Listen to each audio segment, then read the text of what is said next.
On the remote mining colony of Orion's Edge, human settlers had discovered a creature unlike anything catalogued before. Towering over 2 meters, with iridescent scales and eyes that glowed faintly violet, the alien beast exuded raw power and danger. It had been captured after attacking mining drones, and the colony's council deemed it too unpredictable to remain alive.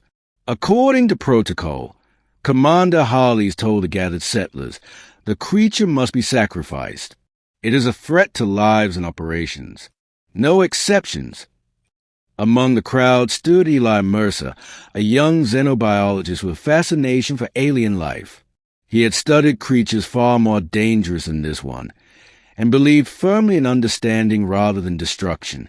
When he saw the creature huddled in containment pen, trembling but alert, his heart ached. "It doesn't look like it wants to attack anyone," Eli muttered, stepping closer. The beast's eyes flicked toward him, curious, not aggressive. Its breath steamed in the cold air, nostrils flaring as it sniffed cautiously. "You can't be serious," a miner sneered. "That thing ripped through half our drones. It's a killer." Eli knelt to the edge of the pen. "Sometimes, fear makes us do what isn't necessary. This creature might not be dangerous if we approach it the right way." The council was unmoved. "Time's up. The sacrifice is scheduled for sunrise," Commander Harleys declared. Eli clenched his fists. He could not let this majestic life be destroyed because of fear and misunderstanding. Middle, a gentle approach. That night, Eli returned to the pen with a bag of food, synthesized protein blocks, meat substitutes, and a few natural treats he had scavenged. The colony's night was eerily quiet, except for the creature's low growls and the distant hum of machinery. "Hey, it's okay," Eli whispered softly. "I won't hurt you."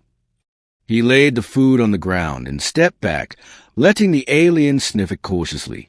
The beast's eyes glowed brighter as it stepped forward, slowly taking the food. Eli's hand hovered just above the bars of the pan. "I'm not here to fight. You're safe tonight." Hours passed. Eli returned night after night, each time offering food, gentle words, and calm presence. Gradually, the creature began to recognize him. It would approach the barrier, nudging his hand with its snout, accepting the soft strokes Eli offered to a protective grid. Other colonists scoffed. "You're wasting your time," one said. "It's still a killer, and you'll get yourself eaten." But Eli persisted. He noticed subtle cues, the flick of its tail when he appeared, the tilt of its head, and a softness in its glowing eyes. This was no mindless predator. It was intelligent, curious, and capable of trust. Middle, trust and understanding. As dawn approached, Eli had an idea. Using materials scavenged from the colony, he built a temporary pen outside containment area, larger, more natural, with shelter and water. He opened the original enclosure carefully, allowing the creature to step into the new pen at its own pace. "Take your time," he murmured. "You're free, sort of. I just want you to be safe." The alien moved cautiously at first, then more confidently, exploring the new space. When it turned to meet Eli's gaze, he extended a hand.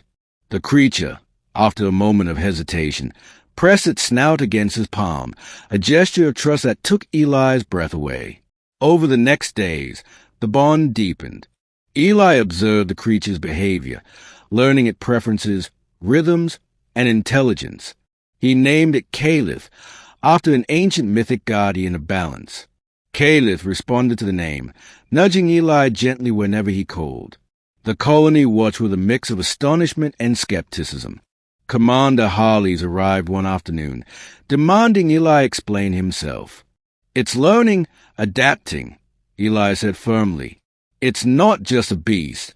It's aware, capable of emotion and trust.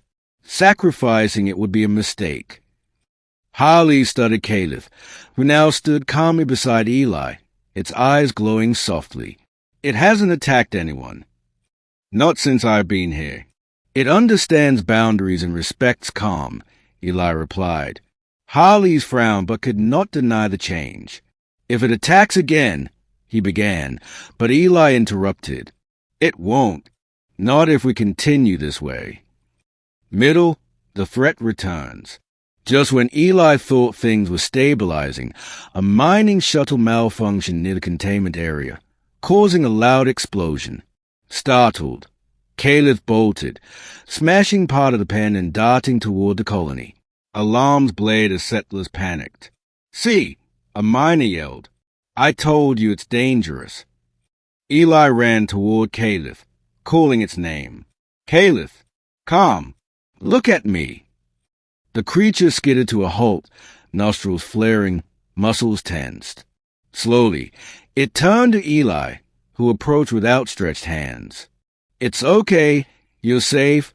You're safe," he whispered, repeating the mantra he had used for days. Caliph hesitated. Then, recognizing the voice and presence of trust, lowered its body and allowed Eli to stroke its head.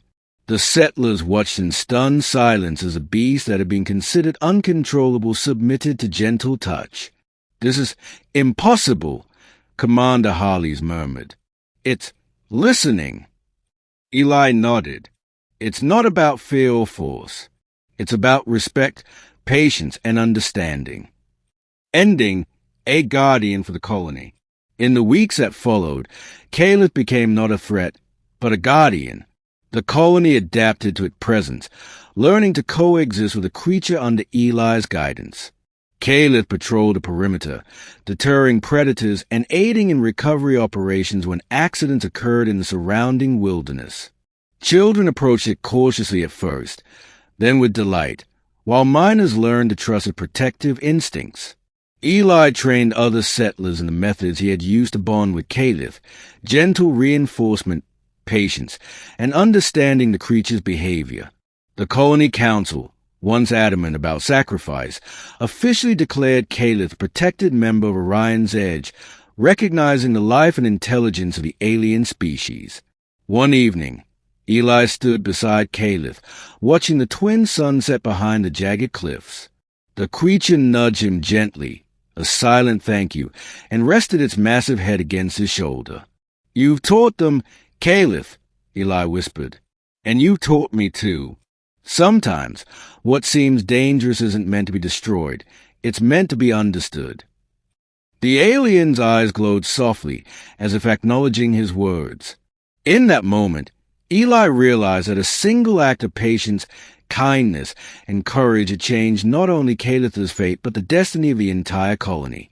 From that day forward, the story of a human who saved a dangerous alien beast spread across neighboring colonies, inspiring others to see the value of empathy, trust, and the extraordinary potential of choosing understanding over fear. Eli smiled, knowing that sometimes the smallest gestures, a gentle hand, a calm voice, a bit of food, could ripple across worlds, creating harmony where there was once fear, and forging bonds that no threat could ever sever. Caliph, once a prisoner marked for sacrifice, now stood proudly beside him, a living testament to the power of patience, courage, and a human heart willing to act.